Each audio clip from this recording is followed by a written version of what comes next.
கேட்டாக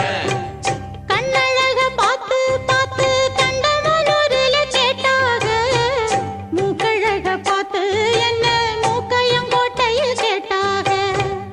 கோபமுள்ள பொண்ணு என்ன கோம்பையிலே கேட்டாக பாசமுள்ள பொண்ணு என்ன பண்ணப்புறத்தில கேட்டாக இத்தனை பேரு சுத்தி வளைச்சும் உத்தம ராசா ஒன்ன நினைக்கும் பத்தினி உள்ளமையா என்ன மானம்